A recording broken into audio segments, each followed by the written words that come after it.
yesterday I had this long introduction that said, well, in practice, it's always hard to sort of pin down, reasonable beliefs about the environment that a mechanism designer may be operating in.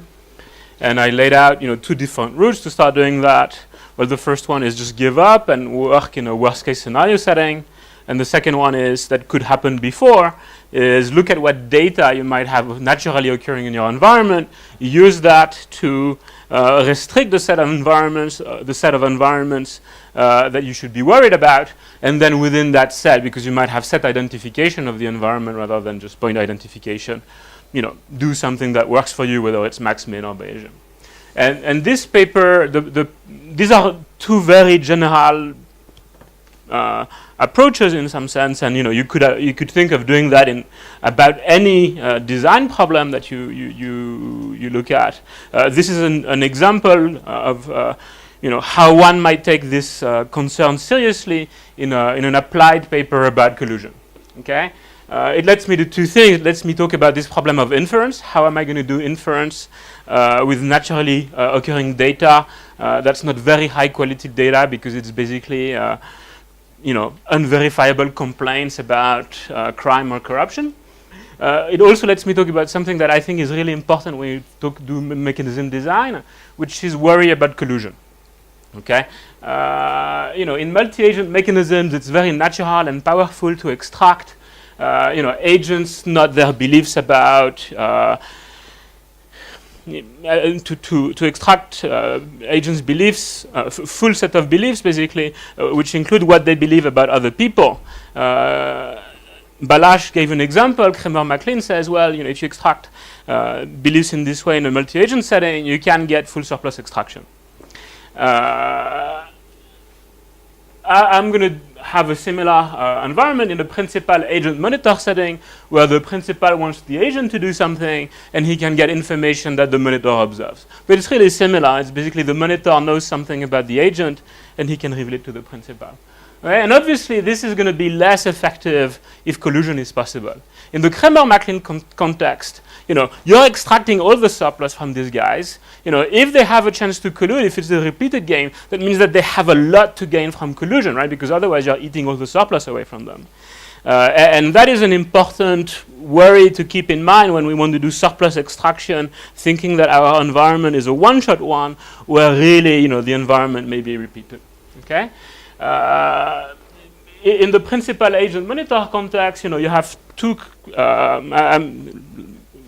large-ish literature, two papers that I highlight, the Tirol 86, which is going to have a structure very close to the one I picked, a little different, and Lafont and Martimore, which make the point that even if you have collusion, it's related to McAfee-Macmillan, even if you have collusion, the parties that are colluding have to solve their own contracting frictions, right? So if we're running a cartel, a bidding cartel in an auction, and my value is private, the cartel still needs to elicit my value to allocate the good efficiently, right? And the frictions that are imposed on this on the agents will limit the extent of collusion. So McAfee-Macmillan show you that if the cartel can't have payments, all they can do is basically doing bid rotation.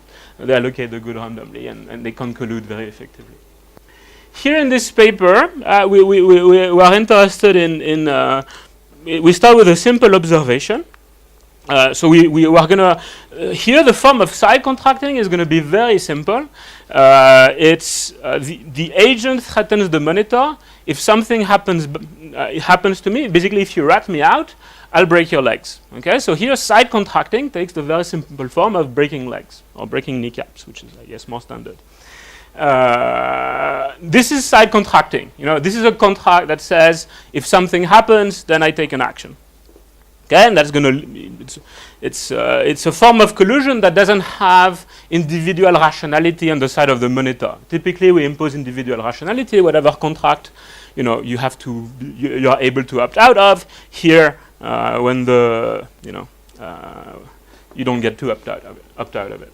And the observation here is that the principal's reaction to the information provided by the monitor. So let me give you an example. I'm a corrupt police officer. I'm shaking you down for bribe payment. At some point, there is a survey on, are the people, are police officers in your neighborhood corrupt? If you complain about me, and I'm being investigated about it. With some probability, I'll get out of it. I won't get put to jail, and then I'll be able to exact some retaliation on you. The observation here is that the principal's reaction to messages provides information to the agent about what the monitor did, and so basically it means that the principal's policy becomes a signal that the agent is able to use to improve the quality of his contract vis-à-vis the agent. So basically, if the monitor only investigates me when somebody complained, then I know I can, if I have commitment power, I can have really high threats. In equilibrium, everybody will really high threats. Nobody will complain, and because I only get investigated when somebody complains about me, I never have to act out on my threats. Okay, so what this does, if you have a really reactive system where you investigate people only when you get a negative message, a complaint about them, it's very easy for the agent to put all of the punishment off of the equilibrium path, which is sort of the efficient thing to do. There's going to be a really simple, applied, contracting insight. There is a trade-off between exploiting the information efficiently and making it easy for the criminal agent to solve his own contracting problem. Okay. Effective policy must garble the content of messages. The people in the audience who do computer science, this is related to privacy. So those of you who worry about privacy issues in computer science, this is a very related point. What you want what will happen is what do I mean by garbling the information content of messages? This means that sometimes I'll investigate even though nobody complained. That means that my investigation decision is a garbled function of the message. I can't back out the message from the decision. And what this does is it gives the monitor plausible deniability. If I investigate cops with some probability, when me as a bad, so I can't be both. So if cops are being investigated with positive probability and I'm a corrupt cop who's being investigated, I can't infer with certainty that some shopkeeper ratted me out. The shopkeeper has plausible deniability. He can say, well, I didn't rat you out and this is just bad luck. And so it's going to make it expensive for me to commit to punishment because I'm going to have to make good on those threats on the equilibrium path. I'm going to have to break a lot of legs, and that's costly to me. Okay? So that's going to be a message, part of the message of this story. You're saying that it's more expensive for you because you have to make it plausibly deniable. So the principal has to make it hard to back out messages from his own behavior. So the principal's behavior can't be invertible, and that's going to be costly to the principal. But the reason why you don't want to have this invertibility is because it makes contracting more costly to the agent, right? Because now if my threats have to be paid out on the equilibrium path. Okay, so it's more costly for me as a principal because I use information less efficiently.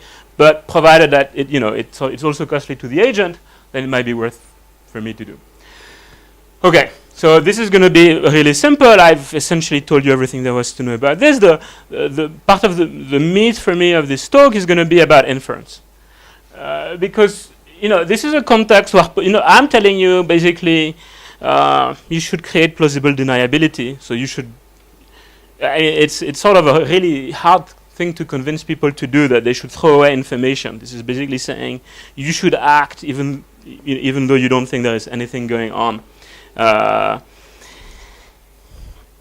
Policy evaluation in this setting will take the form of I'm going to have different survey methods. So in different environments, I'm going to try and survey the monitors differently. I'm going to get data from that. But all the data that I'm going to get is this complaints data. It's very hard to observe direct evidence of crime because everybody involved.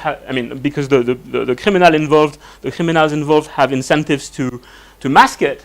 So the naturally occurring data in this setting is the amount of complaints.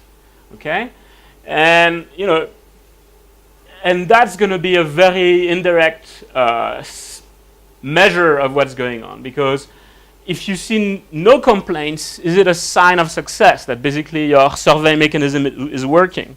An example of that is eBay rating. So 98% of transactions on eBay have a positive rating. It doesn't mean that 98% of transactions go well. It means that what happens is that if you give a bad rating, you're actually identified, and whoever is on the receiving end of this actually retaliates on eBay. So you have this example of people being sued for defamation because they gave a negative review on eBay. Another example to me is Uber. I will never give a negative review on Uber because this guy knows where I live. It's I don't want to do this. Okay, and so low levels of complaint do not need to indicate that things are going well. It's also true that high levels of complaints don't need to indicate crime. So one application of this is 360-degree evaluation. So I'm asking your subordinate, is Balázs doing a good job as a manager? If Balázs's subordinate wants to get his job, then he has an incentive to say Balázs is doing a very poor job, right? So if people have an interest in bad things happening to the agent, complaints do not necessarily indicate that things are going poorly. So it's these are really not obvious effects going on that make it hard to back out underlying crime from observable messages. And this is sort of the challenge that I think is that this question of inference poses. How can we use unverifiable complaints, which is the naturally occurring data, to make inferences? And it's going to lead me to make a slight methodological points for which I think I don't know. I might get some flack. I should get some flack for, I guess. Which is in these problems of inference, you want to throw complexity at the problem, even though you don't really gain a lot of insights from them. It's kind of like I'm going to allow for a lot of nuisance parameters in the preferences of people involved. I'm going to allow for pretty general beliefs, and it's not because I'm going to be able to point out to get a really interesting effect that I could write a paper about. These are really just nuisance parameters that make it hard for me to draw inference. It's kind of like the type of stuff that an econometrician might add to a model because things might be going on. It's quantitatively meaningful. I'm not sure what I'm getting out of it, but it could be there, and it could make inference harder. And that's going to be, I think, an important point that if you care about inference, then you are going to want generality or more moving parts, not necessarily because you are going to be able to milk them for additional insights, but because you want to guard against them. You want to make sure that there are going to be nuisance parameters for your identification, and you want to make sure that you're making correct inference, even if the world is complicated. Okay. Yes. Do you have data in this thing or not? We had no. I'm not going to present data. Can you go back to the previous slide? So if we are interested in data, hypothetically. Yeah. I have experimental data that's not in this slide. In these slides, that's the minimum level. But here is my question. In the first bullet point, you are asking whether low level versus high level, blah blah blah. Isn't the right question whether you let's suppose you have data and you compare two places, maybe one in where the complaints are more frequent than in the other. Isn't the question is whether an increase in the complaints is necessarily a bad sign versus a good sign? So I'm going to give you results like that. I'm going to show you that depending on what's the difference between the environments, I'm going to describe to you sets of policies for which you can draw this inference. So I'm going to describe to you sets of policies that if one gets less complaints than the other, the difference in complaints gives you a ban on the difference in crime, gives you some sense of what's going on for crime. But the general response is that not all, for many policies that look intuitively, you should be able to draw inferences. You can have one order in complaints and the flipped order for underlying crime. So it's not the time series data we should have in mind when we are What I have in mind, so in terms, I'm going to talk briefly about what I have in mind is sort of, I have a bunch of little administrative units, and I'm running a different, survey method in each. Yeah. And that's what I'm and thinking. you don't want to maintain that these are identical units. No, they are identical units because they're at least drawn from the same population because I randomize, right? So assignment of policy is independent of whatever local types. And this last point here, you're making a modeling point that you're going to put in parameters that don't really need to be there in order. That I wouldn't write a specific theorem about, that I wouldn't write a comparative static about, in some sense. Something that's there, that's only going to show as I can still make inferences with this going on, but that I don't find in and of themselves sufficiently interesting that I would give you a comparative static result about, for instance. This is a loose methodological point. In some sense. This is sort of, how you think about writing models type point. All right. Super simple model. So I'll make another one here is when I'm thinking of the data that I'm going to use for inference, I'm very much going to be doing indirect mechanism design here. So I have a single agent and a bureaucrat who engages in crime or not. That's a binary decision. And you have a single monitor, a whistleblower, who observes crime and then reports. And in some sense, you want to think of this as he reports crime or no crime, but really, you can think of it as this is the summary that, who reports crime or no crime. In general, I could see if I were doing direct mechanism design, I could ask anybody, I could ask people, I could sample a small subset of the population, tell them, what you're going to tell me is irrelevant for you. Just tell me what is your belief about other people's types. I'm not going to use it for you, but I'm going to use that to design my mechanism for everybody else. The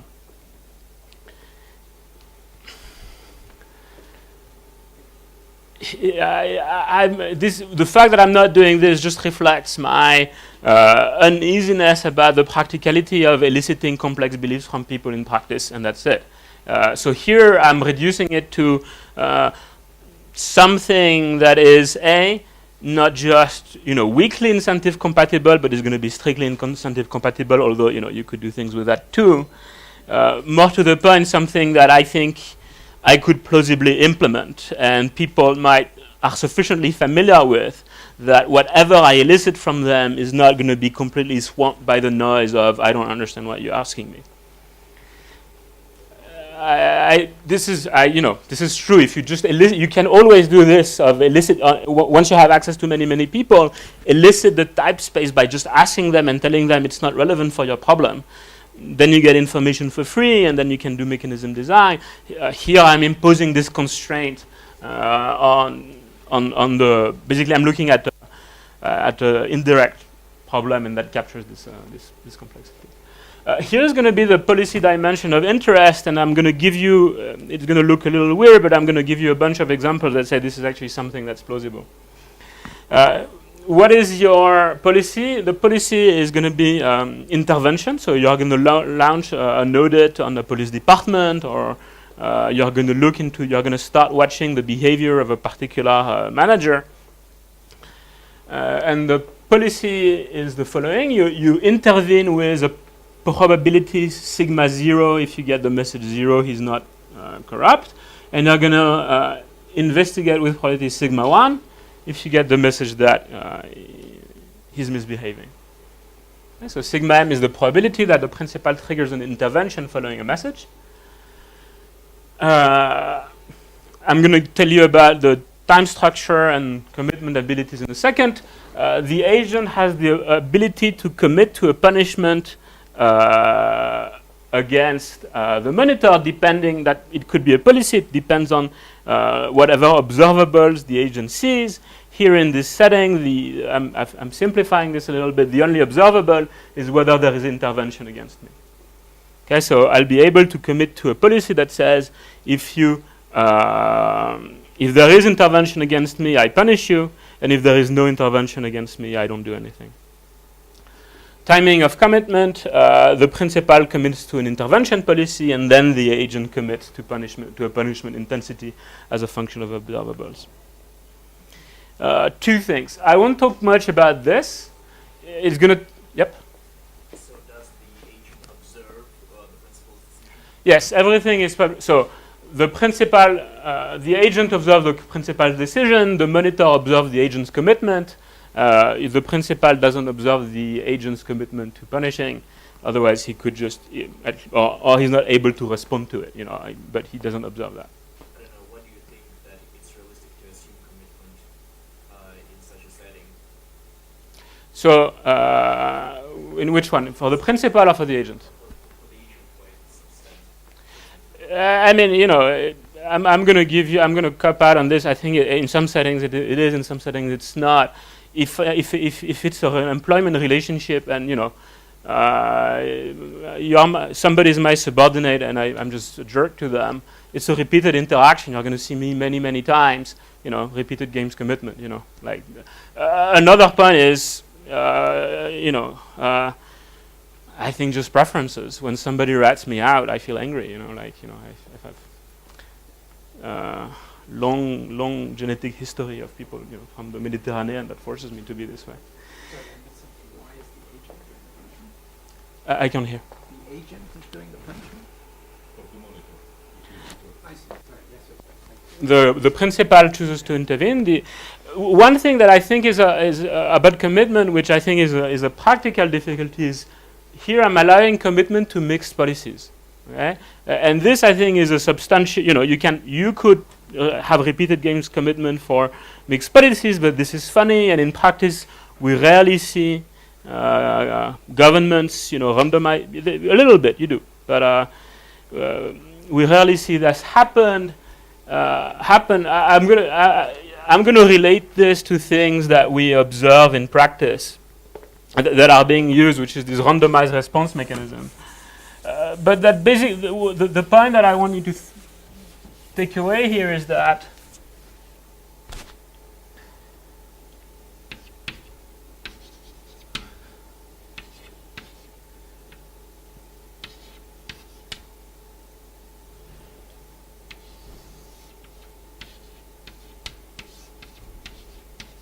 that's my garbling, right? This is the shape of my garbling. I have an initial signal.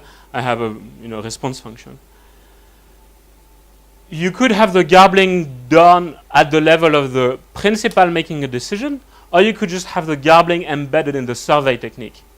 So when I'm asking you the question, it's at the level of the survey method that the noise is put in your response. So whatever machinery I use to pick up answers could flip the answer. I could make you put a vote into a stochastic urn, that basically sometimes switches or not. So you can do instead of having the garbling done at the policy level where the principal observes the response of the agent and then has a mixed policy, you could have a pure policy but conditional on a garbled signal. So you can garble the message directly, and that's what people do in practice when they do randomized response. So that you have something in context, what is randomized response? It's what people use to know, for instance, how many people in this audience use drugs on a regular basis. If I asked you one by one, very few people would tell me the truth, or except I don't know who cheated on their general exam. You don't provide honest answers to this, but here's how this is implemented in practice. I ask you to flip a coin. And I ask you to tell me the truth if the coin comes heads, and to tell me that you cheated on your exam if the coin comes tail. This way, if somebody tells me I cheated on my exam, I never quite know for sure whether they did or not, or whether they're just obeying my orders. Okay? But on average, by looking at the share of people who tell the truth and who tell me they cheated on their exam and how much above 50% it is, I can infer the share of people who cheat on their exams over here. I hope 0. And it's related, except that it turns out this actually doesn't work because here it's just a framing effect. It's not actual garbling. Yes? You also just think of this randomization as institutional constraints on intervention that are orthogonal to the agent's report or the monitor's reporting. So, the prosecutor is sometimes not going to prosecute a crime that he knows about just because of the way the evidence was obtained. No, so this very much, but a prosecution happening, investigation happening for no good reason is what you really need is prosecution happening for no good reason. It's going to be true that at the optimum you also might want to not investigate every case that's brought to you, but I don't think it's very it's true in some settings that at the optimum you want to do that. There's a simple intuition for it. But what you really need, what will cause problems, is if you only investigate people that you get a complaint about. Because then, you can put all of your punishment off the equilibrium path. Okay? All right. Some of you might wonder, why am I only using punishment? Why am I not rewarding people for saying nice things about me? And it's a simple standard contracting intuition. Whatever costly incentives you want to put off of the equilibrium path. When people are nice to me, if I get them to be nice to me, that's going to happen on the equilibrium path. And so whatever I promise to people, I'm going to have to pay it on the equilibrium path. I'm much better off putting threats that could be very costly, but if they don't happen, then I don't have to make good on them. All right. Payoffs in this environment. Okay, so this is 3 parts. This is, agent, monitor, principal. This is their utility depending on, this is how they are affected by the agent's decision to engage in crime or not. So this would be positive, this I don't know, this would be negative. What are the costs conditional on intervention? So here I'm saying that if there is intervention, well, the agent will experience a cost or a benefit sometimes, possibly, that depends on his crime decision. And this could be an expected value. The monitor will experience something that depends on the true state and his message. I'm going to, this is what in most mechanism design, this would be what you're interested in looking at payoffs. How should you match the payoffs and the later evidence that you get? For the principal, well, he may have some cost of intervention, so this may be negative. It could depend on C as well. And then the last 2 terms, this is the cost of punishment to the agent. This is the cost of punishment to the agent, and this is the impact of punishment on the monitor. All right. Assumptions about this environment. So the agent benefits from crime. It could be 0. I'm going to say that the agent dislikes intervention. I'm going to impose throughout. Typically, you get this for free when you get, direct mechanism design. Here, I have to impose it that given intervention. So this is what happens if there is intervention. I'd rather tell the truth than not tell the truth. This doesn't preclude the example that I gave before, when I gave an example of a malicious subordinate who wanted to take his boss's job. What that corresponds to is saying that this term could be positive. So I want intervention to happen, but everything else equal, intervention happening, I'd rather not be guilty. I'd rather have told the truth. Okay? I might lie sometimes so that intervention happens in a way that's going to serve me, but everything else equal, I'd rather tell the truth. And the principal dislikes both of these things. Okay. There are many reasons why I think it makes sense to, here I'm making I'm making few assumptions on the payoffs.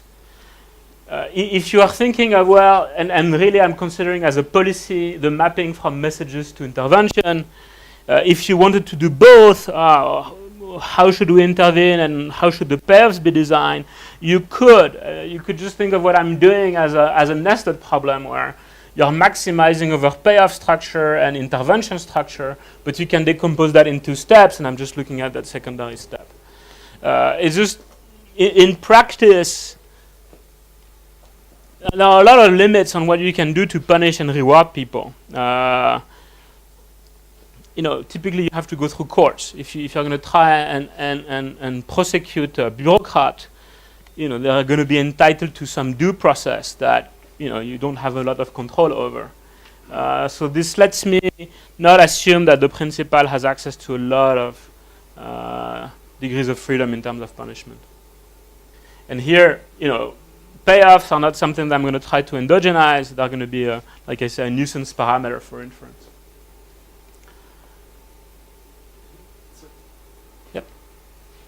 You have a question? I'll take both in order. Steve? So the nuisance parameter point you're not getting. So if you didn't. Forget it. It's you'll see the proof is going to be in the pudding. Let me just tell you what I'm. This is me using language with. We can decide whether it's appropriate language for the problem at the end. Don't get. I'm going to stop talking about this nuisance parameter. Yes. Relevant, but why I'm not sure if it's relevant, but why the second bullet is true? Is it something about? No, this is just general, right? Like you can. You're choosing 2 at the same time or choosing one. Okay, yeah, here's okay. I understood something different. Yeah, thanks. This is just saying that choosing jointly or choosing in sequence, you get the same optimum. Right? I'm going to give you, in terms of information, the monitor knows her own preferences. The agent has a belief over the preferences of the monitor, has his own preferences, how much he benefits from crime, how much he cares about intervention, his cost for punishment. And there is going to be some true distribution over types in the population. There's going to be this thing, which may or may not be known to the principal. And part of my inference question is going to be, what can I infer about this true distribution from observed messages? What was VA again? VA is No, I got it. this. It's what happens. So pi is impact of crime. V is impact of intervention. K is cost of punishment. Why isn't P multiplied by I? Isn't punishment administered only if there's intervention? Both of them. So it should be a policy, but it should be a function of I. It should be pi of I. Absolutely. It's true. You only want to punish when there is intervention, so you could just multiply by I2. You're correct. I guess the way I'm writing it is, these are the payoffs, given intervention I, and a punishment in some sense. So the punishment could occur or not, but punishment will only occur when you have intervention. It's not a physical constraint of the world that punishment only occurs after intervention, but it's going to be true that P only occurs after intervention as a strategy. Thank you. Other questions? Okay. Okay. You could include whatever leaks, I call them. But here, the only thing you condition on as the agent is whether there is intervention against me. What is this leaks is you could get other signals about the message from once intervention happens from the judiciary process, maybe. And what I say is going to hold for if you get side signals from the process. Okay. The basic result, which I've already hinted to, is if messages were exogenously informative, so the monitor tells the truth automatically, the optimal policy, you're never going to intervene when you get a message that nothing is going on, and you're going to intervene with positive probability if you do, if you can get people to not, you actually need some conditions for this, but in the main case, you're never going to investigate when you get a message that things are okay, and you're going to investigate with positive probability when you get a message that things are wrong. Okay? Once messages are endogenous, whenever the likelihood ratio of intervention rates is high enough, the agent is going to engage in crime and commit to punish very, very hard. Okay? And the monitor is never going to complain. Okay? And because the likelihood ratio is high, it means that, well, sigma 0 is low, so then you don't have to make good on your punishment.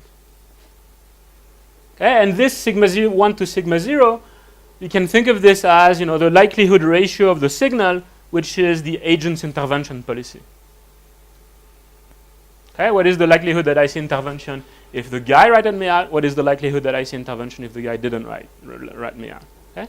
And so policies are signals that can be used by the participants, by people who matter in this game, to side contract. Here, the agent to intimidate the monitor. That makes sense? So that was my basic result, that to have a policy that works, your likelihood ratio of intervention rates needs to be bounded above by something that's going to be strictly less than 1. That means that you must garble the information content of messages. Yeah, super simple. Yeah? That's the and I think this is something I have. If I were to take a takeaway from this, is if you're worried about collusion, you want to throw at the people who are colluding the things that we know makes contracting hard. Here you are throwing imperfect monitoring at the agent. You're making it harder for him to monitor what the monitor does. Okay. You could throw out incomplete information. That's another friction, and that's the paper that I have with Juan Ortner. Yes? Sorry, what is the equilibrium concept here? Because it seems like in case 2, you're making this threat that you're going to punish somebody, but you don't ever actually have to. But really, if it sort of came time when you had to punish somebody. The agent has commitment power. I see. Absolutely. I agreed with, it's a similar question to the gentleman over there. I think it's reasonable in some settings, it's not reasonable in others. I think, in repeated environments, when many of these things are, I think it's plausible. I think some behavioral aspects of it, if you've looked at, data on these, gift exchange games with punishment, people punish a lot for no good reason. I think it's a restriction on the set of environment this applies for. It points at things you could do. So, moving people around may help for that, because then, it's harder to build a side contract. I think it's not. I can give you examples. Yep. So it seems that you are setting up your model in a way that essentially the policy can only affect the agent when it comes to punishing the monitorer. The reason you need the garbling is because that's the only way to make it very costly for him to Exactly. punish. Exactly. Another option is that you actually let the agent report the abuse, and then you start investigating the abuse itself. And in fact, I don't understand. well, if Steve would start harassing me and punishing because I reported him, Yes. that would be a criminal case against him as well. And in fact, maybe that is the empirically more relevant.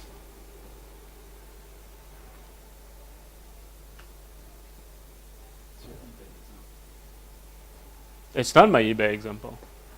In my eBay example, I complain about someone, and the way he punishes me is he sues me for defamation. Whatever happens, I'm going to have to start by defending myself. It's going to cost me, I think this is nested. I don't think it's so different. Whether you investigation has some cost to a criminal agent. it could have a higher cost. What you're saying is that basically I could have a C here and a P, that the cost of intervention become higher if I also made a threat. Right, this is what you're saying. Is basically I could include threats in what happens to the agent. His punishment upon intervention doesn't only depend on whether he engaged in harassment, but whether he also threatened the monitor in case he complained. I don't think this would change the results, but I haven't worked it out. But I think that maybe the way to think about it is that you compensate the monitorer for its... Yeah, so this is something else. So this is saying, this is going back to the point that whatever you could do with payoffs, you should do.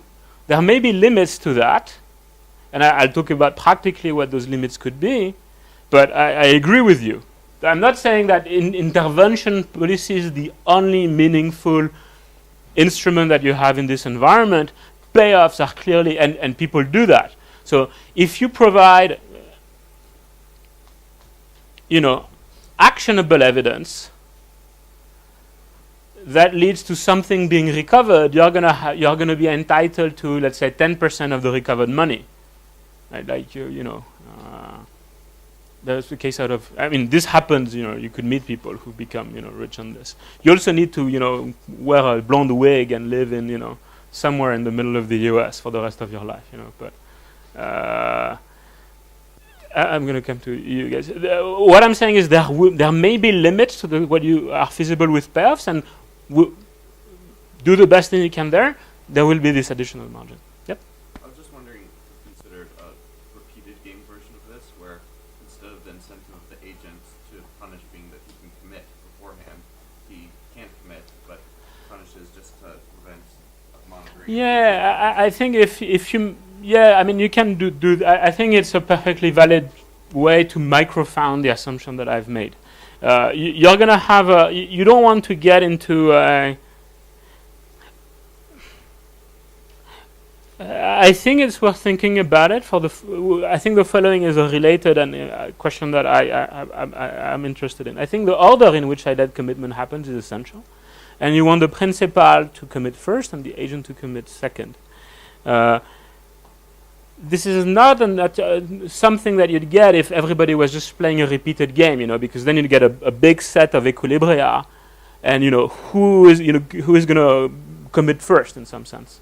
In some sense it kind of makes sense, because if I see you committing to being a jerk to other people, I'll just start monitoring you from the beginning. Like it's sort of Balazs's point that if you start threatening people around, I'll intervene even though just because you're threatening people. I don't know exactly how to have this selection, how to formalize this selection if I just had a repeated game with these two players and they're just playing it out. If you have the first one commit, let's say through he's designed his survey machine, it's basically hardwired into the survey technology, and then you want to write a repeated game, that's easy. So this works this is sort of straightforward. Okay, simple point, effective policies must garble the information content on messages. I'm going to tell you two things. First, what are the relevant environments, what needs to be true in the environment for this to happen? Few informed parties and limited control over payoffs is sort of what we talked about. I'm going to give you a few examples. What do I mean by few informed parties? A lot of the way we think about anonymity is your survey is just anonymous, you don't put your name. But, if I've been a jerk to, let's take a case which is sort of, there are two people in a police car, and I watch my, teammate misbehave, take a bribe, beat up somebody, do something that I'd rather he didn't do. There are not many people who witness the crime. There is maybe the victim, and there is me, right? So if somebody rats him out, even though my name isn't written on the form that Mr. A is corrupt, there are not many people who have access to the information. And this is going to be true in a lot of cases, not many people have access to the relevant information. In the case of sexual harassment, the person, I mean, I guess it depends how many people you sort of abuse, which unfortunately is kind of maybe big. But if there's a specific person, then you could have anonymity. There is not. It doesn't. You have nominal anonymity, but you don't have factual anonymity. I mean, it's also true by design. If you engage in fraud, the first thing you want to do is not have many people involved, because then if there is a problem, it's a smaller set of people that you need to punish. Another point is that, we have evidence on this, that this is kind of a problem. So this is one of them. This is what has been the impact of anonymous reporting channel for whistleblowers since Sarbanes-Oxley. And basically there has been very little impact on intent to report problems and actual reports of problems. Reports of problems, when you don't see reports of problems, maybe it's because things are going well. There they ask about intentions to report, which is kind of like, it's getting closer to direct mechanism design, but it's also inconclusive. The second point I said was environments where you have limited control over payoffs, so you can't fully compensate the monitor for the risk he's taking. And limited protection, it's the same thing. So it could be because the judicial system is leaky. It could be because I'm buddy. So, I'm a corrupt manager. Somebody complains about me to my boss, but maybe we play golf together and we are really quite buddies, and so I'm going to stay in power with positive probability.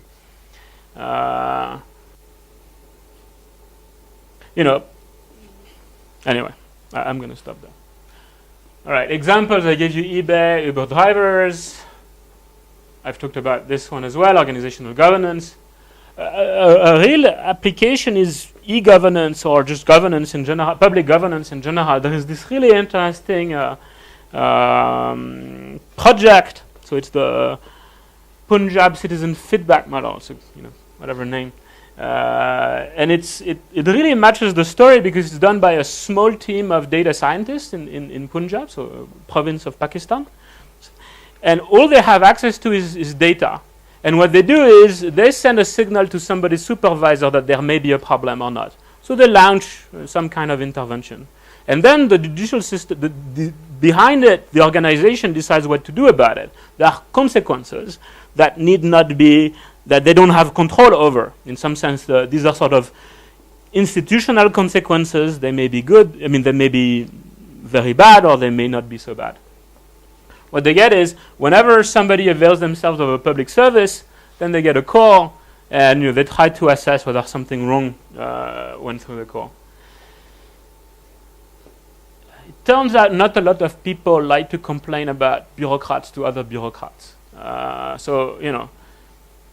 If I had a case where my house got broken in and I have to, a cop came and he told me that he wasn't going to look into the case unless I paid him a bribe, and I complain about it to somebody who works evaluating the police and I don't know what's going behind, I don't want to make a fuss, And maybe these guys are honest now, but maybe the next administration, the corrupt guys will win, and I'll be on file as having been a rat.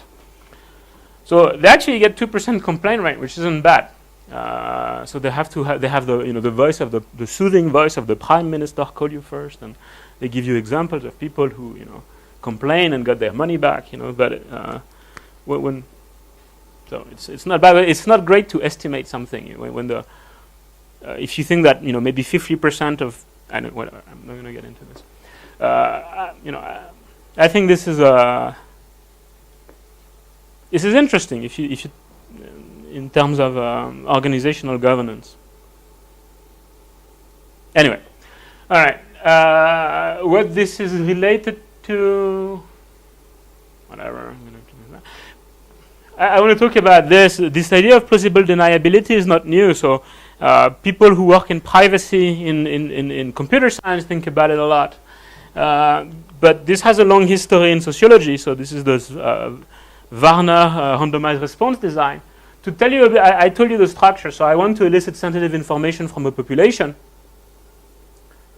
Rate of drug use. I ask people to flip a coin and tell me I use drugs if heads, and tell me the truth if it's tails.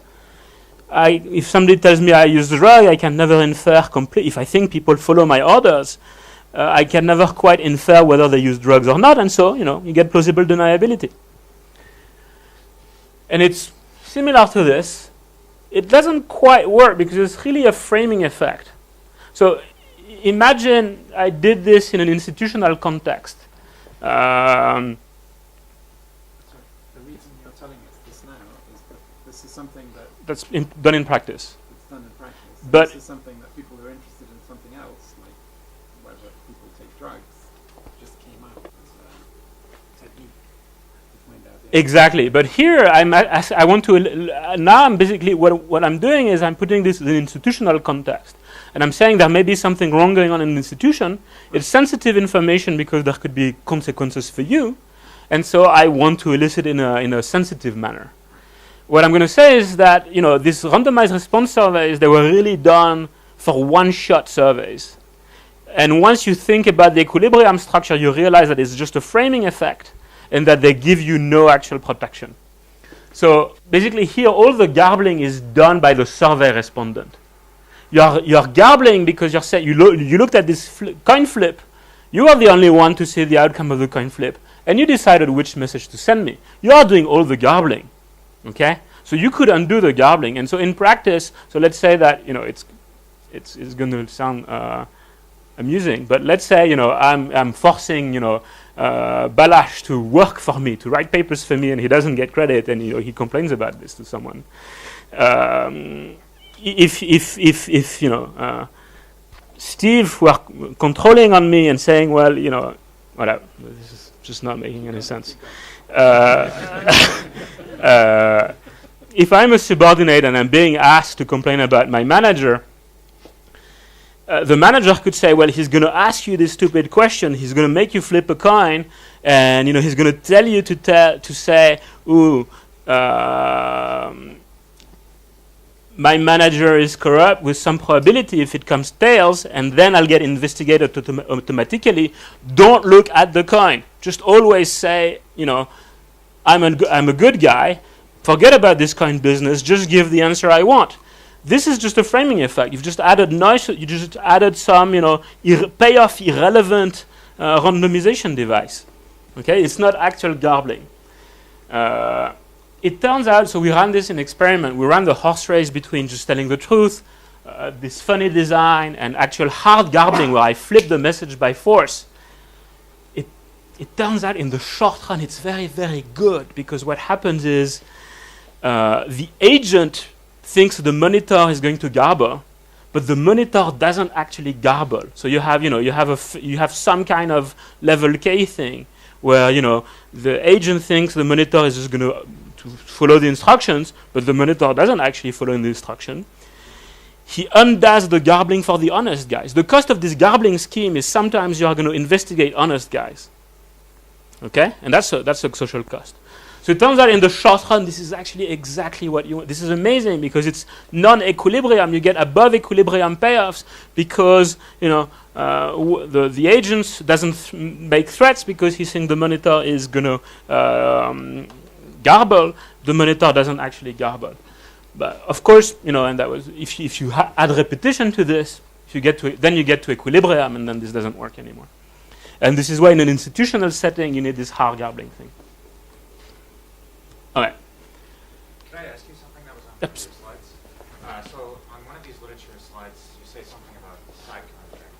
Yes. Is that in the setting like what you're discussing in this paper? Because it seems like maybe there could be interesting things happening if there's some sort of cooperation of this sort between the agent and the monitor. No, all collusion is side contracting. Here it's side contracting with no individual rationality constraint on the side of the monitor. But all collusion is some form of contracting.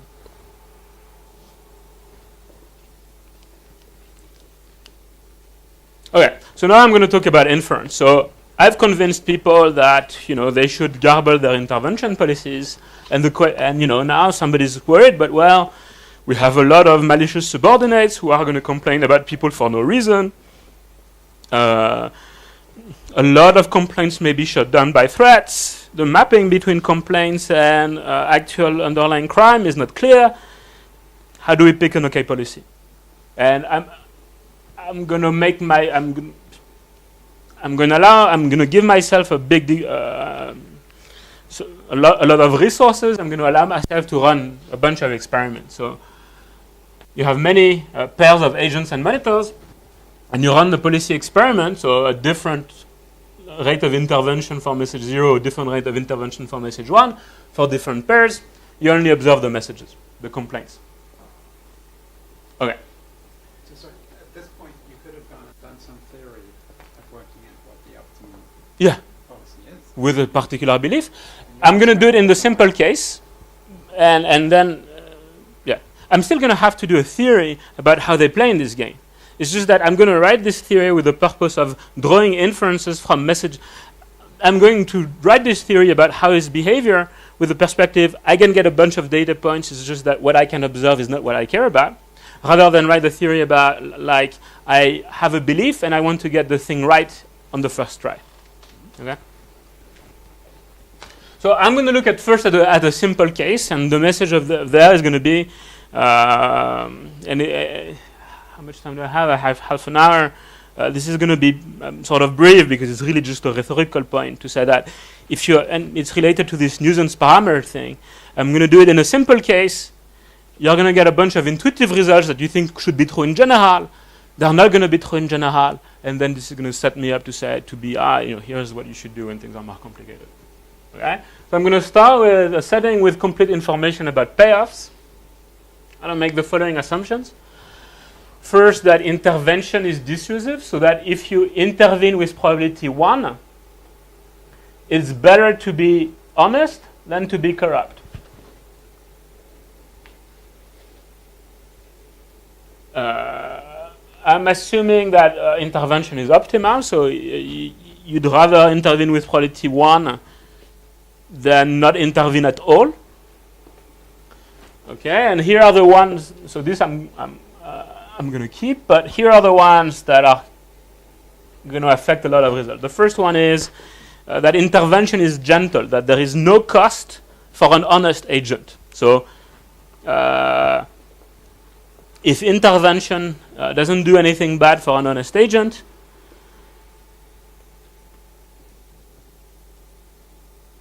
so that's going to be the second one is this non-malicious monitor. So if the agent is honest, the monitor doesn't benefit from intervention, from triggering intervention. Okay, so if the agent is honest, intervention doesn't bring value to the monitor. Okay, so this is the thing that you don't want to become boss instead of the boss. Okay, whatever. Okay, how does this work in this simple case? Well, if the agent is honest, this is going to be true, right? Like, you always want to have a higher intervention rate if some people complain and if they don't complain. Because of that, if the agent is honest, because the monitor is not malicious, he doesn't benefit from triggering intervention against an honest agent, he's not going to complain. Lower rate of intervention. If the agent chooses to complain, he will only punish if the intervention, if there is intervention. He will not punish if there is no intervention. So, a result. The monitor will send the message, will not tell the truth. So the agent will be able to manipulate the message of the monitor if and only if your payoff, if you don't complain, your continuation payoff, if you don't complain, so with probability sigma 0 there is intervention, you get the payoff of a monitor who didn't complain even though there was crime, maybe you get in trouble. So this is allowed. And well, because there was intervention, you still get punished. Okay? And that has to be greater than whatever the you get if you complain, because sigma 0 is less than sigma 1. For p large enough, this is always going to be true. Okay, so you're going to be able, sufficiently high threats will get a monitor to shut up. The assumption that sigma 0 is less than sigma 1. It's a result. It's actually, so it's you can show it's a result. Here I'm treating it as a result that I went. Because that's a decision value. Yeah, it's a decision variable. But then it's if you did direct mechanism design, you would get that for free because basically the meaning of messages can be switched. Here, messages have some hardwire content because they affect the payoffs directly. Okay, they affect the payoffs directly. But what you get that out of is out of the this assumption. It's a consequence of this assumption.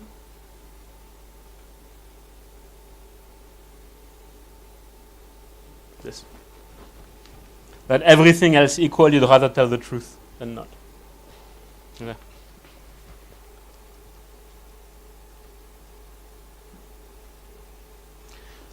Okay, so what is going to be the cost of getting a monitor to shut up? Well, it's going to be K of this level of punishment.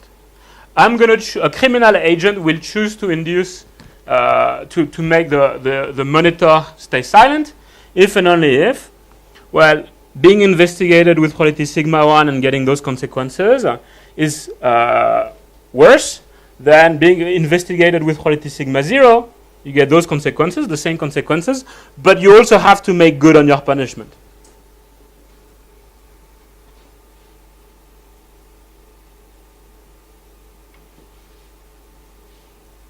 Okay, and you stare at this.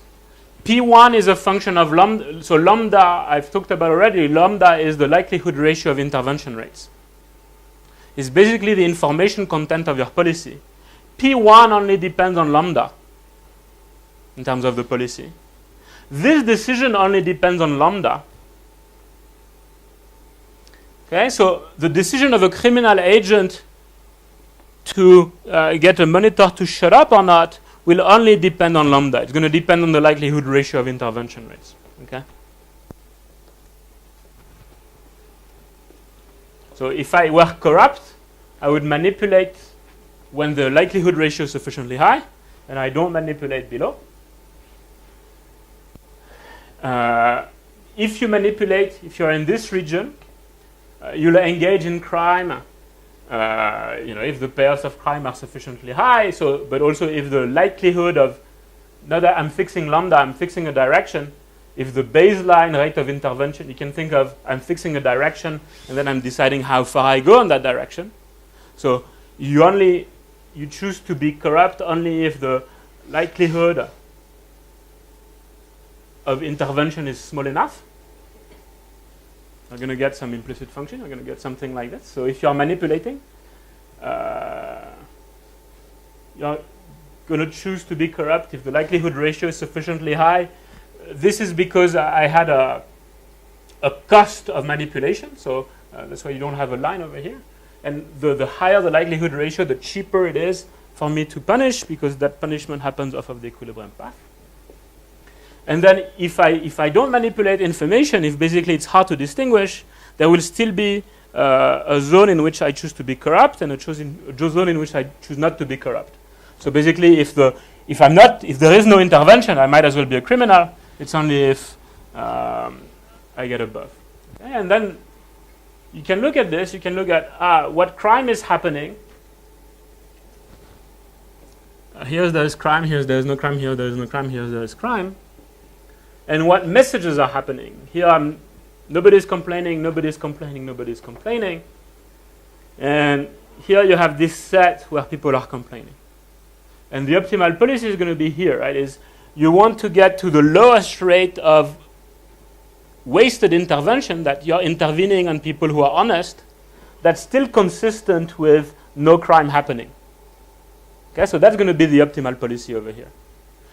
Sigma 0 is going to be less than 1. Sigma 1 is going to be less than 1. It's because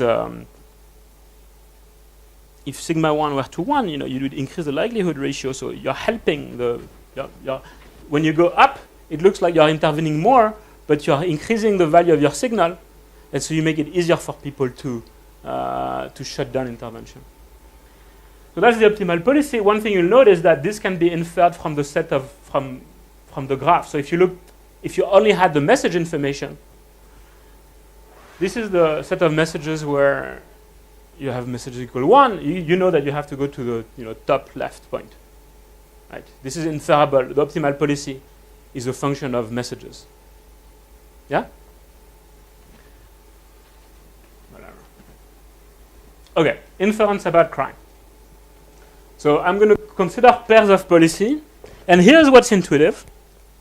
If I intervene more often, and if I give you less information, it should diminish crime.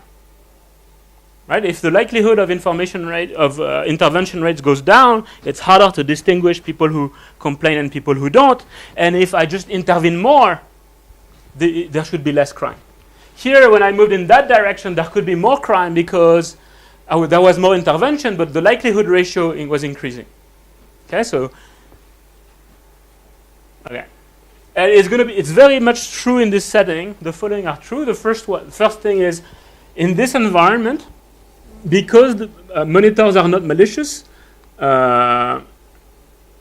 crime messages are a lower bound to crime. So there is always more crime than complaints.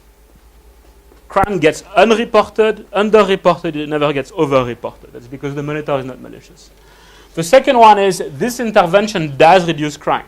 So if you increase intervention rates, diminishing the information value of intervention, there's going to be less crime.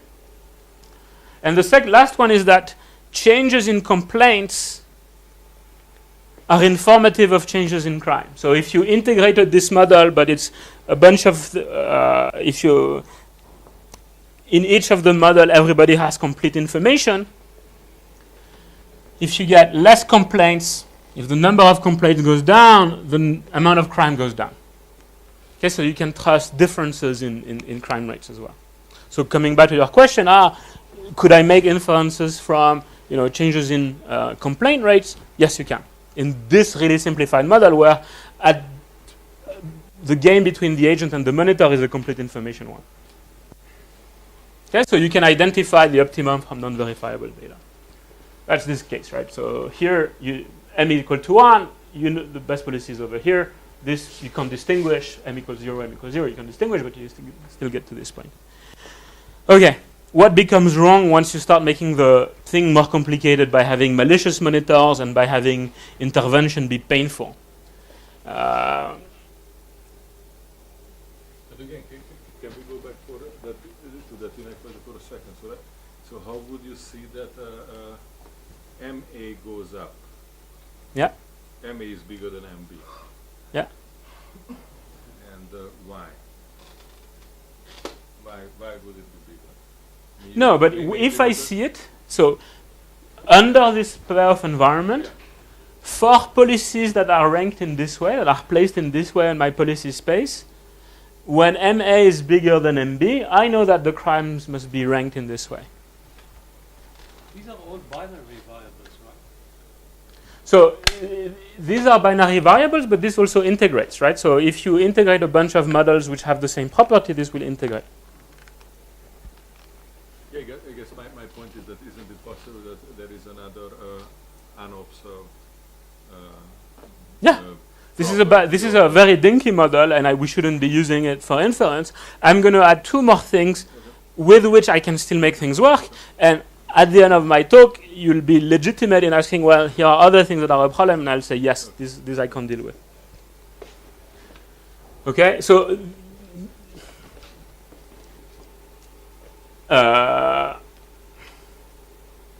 so I was looking at policies like that diminished information content, but had you intervene more. If intervention, this was the case where intervention was not painful for an honest agent. If intervention is painful to an honest agent, if you move this way, you make it less worthwhile to be honest, because now you're increasing intervention again. You're providing plausible deniability by intervening against these honest guys, but you're just making it more costly to be honest, because now we have to deal with the hassle, might as well be corrupt. Okay, so now this policy that was, intervening against more people and limiting the information content of policies is actually making people more corrupt. Right? Because, you're hassling honest guys, you're turning them to, might as well be a criminal. Okay? This is what happens with a malicious monitor. So now it's no longer true that complaints are lower bound to crime. So here, you have more complaints than crime. And so this changed now. If I go from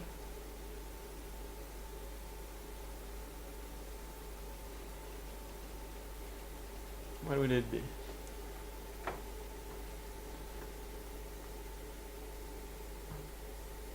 Here to there,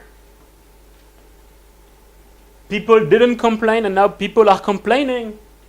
I'm going to infer that, ooh, this must be a bad policy. Now everybody's complaining. But really now, the reason there are complaints is there are malicious monitors. There was really no crime going on, and there was crime going on before. So you have the opposite ranking of messages and crime. Okay? If you have both together, things can get trickier. If you integrate it, it gets further even trickier. Okay, so what can we do? So I reintroduce incomplete information. I'm not even going to think about it. The monitor has a type. The agent has a type that includes his beliefs about the monitor. There is some true distribution of pairs of types unknown to the principal, and I allow malicious monitors and painful intervention. And now I'm going to work a little bit the decision problem to trace out, what are the few things I can tell from messages alone. It's useful, more so when I had leaks, but even in this case, to think of the cost of inducing a message profile. So for an agent with a particular belief over the types of the monitor, there's going to be a cost of inducing a message profile for the monitor. Like if I'm a monitor with type tar-m, what is going to be my message? I'm defining this, and it's going to be 1 over sigma 0, so I'm scaling things by sigma 0. The likelihood that I have to intervene, the cost of the likelihood that that there is intervention, the punishment that I need to deliver upon intervention, integrated by the types of the monitor, and I must have some incentive compatibility constraint, which is that the message I induce has to be optimal for the monitor. So it must be the message that maximizes the monitor's payoff. And the important thing to look at this when you stare at it is that here you have a sigma, which is either sigma 0 or sigma 1, divided by the sigma 0. And here you have something scaled by sigma greater or equal to something scaled by sigma. This problem, everything can be divided by sigma 0. The cost of inducing a message profile only depends, given your crime decision, the cost of inducing a message profile only depends on this likelihood ratio of information rates. Okay? So given a crime decision, you are going to choose the message profile that limits the costs to you, the cost of facing intervention by the principal. So it's sigma 0 times the likelihood of information rate given the message that's sent, because the product of the two is equal to sigma 1 when the monitor complains, is equal to sigma 0 when the monitor doesn't complain. So this is lambda to the power m. The cost of having intervention against you minus the cost of actually inducing the message profile. You can take the sigma 0 out. Sigma 0 doesn't matter. What that means is, given a crime decision, the message profile you induce is constant along a ray. If you look at this, for arbitrarily general models, given a crime decision, along a ray, so I was doing this before. This is going to become illegal, but staying on a ray that keeps the information content and intervention the same, that's going to be fine. On an array, given a crime decision, the message profile I want to induce is the same. Okay? Can you show this?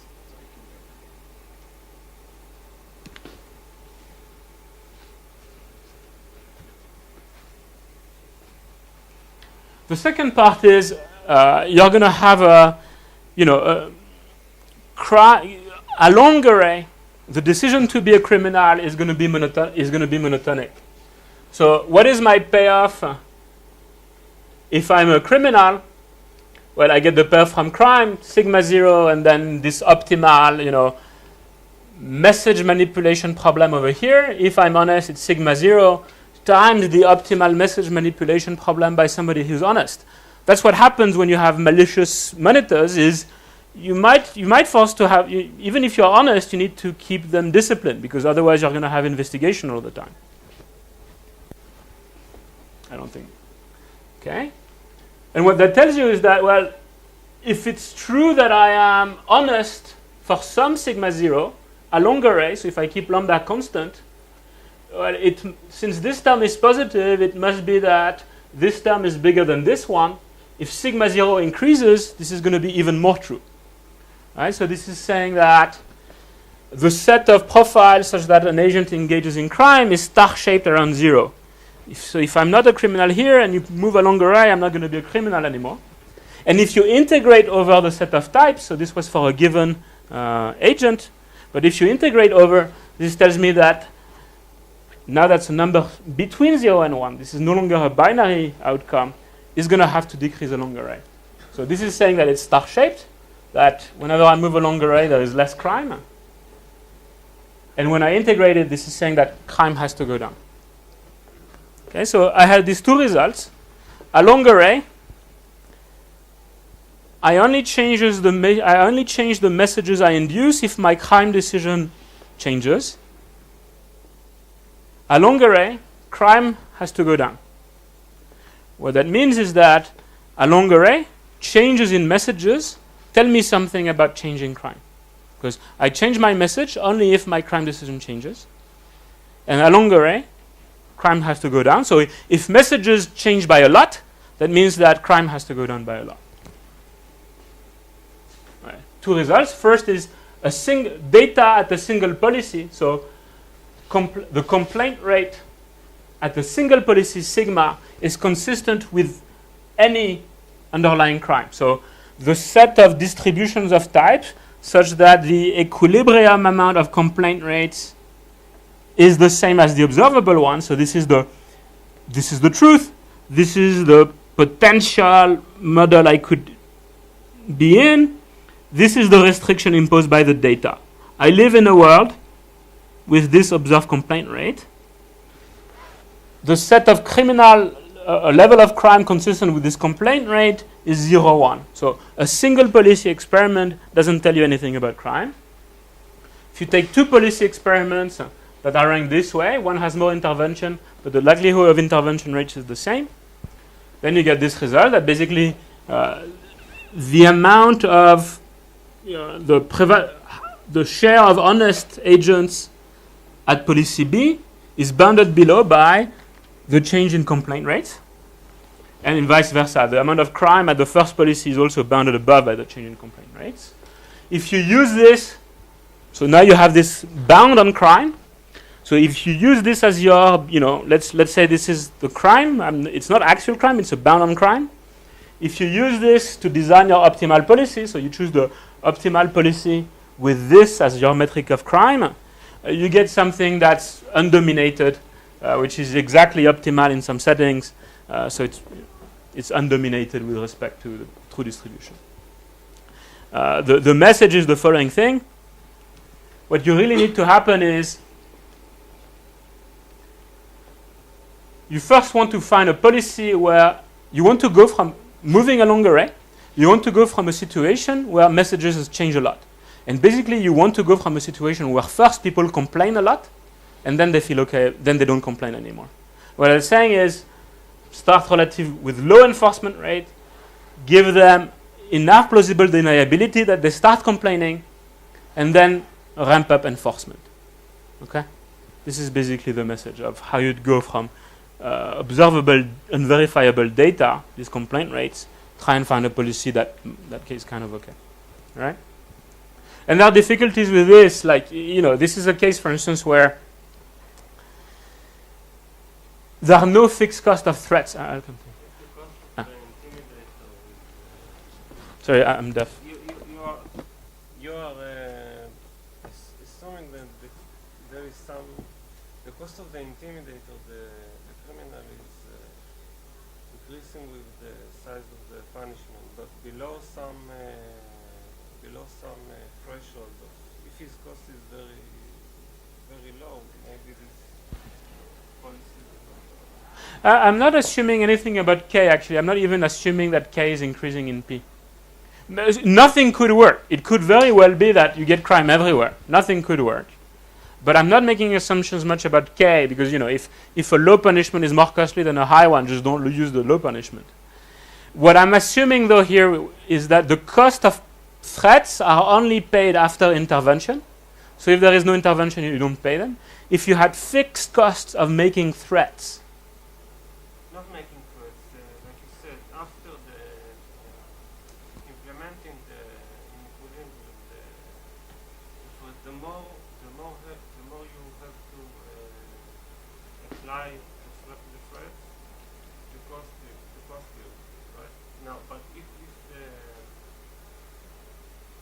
the application of the threats is below a certain threshold in equilibrium, when you apply the threats, then I'm not quite getting it. Maybe we should talk afterwards, because I'm not assuming anything about the cost of punishment. It doesn't need to be increasing. Because in some sense you don't use it if it's not monotonic in certain. I don't understand. I'm sorry. I'm gonna infer this as there is a problem with. I'm cheating you a little bit, and here I can. So I'm not sure what you mean. But there is a way in which I'm cheating, which I know at least, which is here I'm assuming that the cost of punishment is paid after intervention. But if you have to pay a cost of punishment of threats, even if there is no intervention, then you can't say people are complaining when let's say the way I commit to breaking people's knees is I hire a bunch of people with baseball bats, and we walk around with our baseball bats and so on, and we have to walk around and be seen regardless of whether there is intervention, and that has a cost. And if there is no intervention rate, I won't hire the guy with baseball bats to walk around. So that point about start with low intervention, get them to complain, and then ramp up. You'd have to do it with a minimum level of intervention rate, so that it's still meaningful to the principal. And anyway, so there will be limits to what I said. I mean, this will stop working very well, but you get somewhere. Okay, takeaways: to fight collusion, generate endogenous contracting friction. It's applicable to many environments. I think there should be a little industry. You could do that on auctions. If you're worried about collusion in auctions, and they are running a repeated game where they are doing a bid rotation, and if you don't get the good when you're supposed to get it, you punish. If punishment is not super efficient, then sometimes don't allocate the good to the guy who should have won. It's going to make things harder. Okay? This is a general point. To fight collusion, collusion is side contracting problem. Throw at it the things that we know makes contracting hard. Inference and experiment design. This is my nuisance parameter thing, but what I'm saying is it motivates different questions. It makes me ask different questions from the incentives problem, and it actually suggests guidelines about what experiment might be informative about what goes on, and what experiments will not be as informative about what goes on.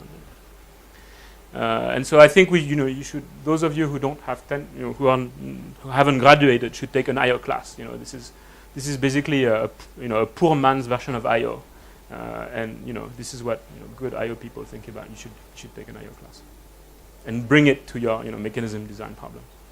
All right, thank you very much.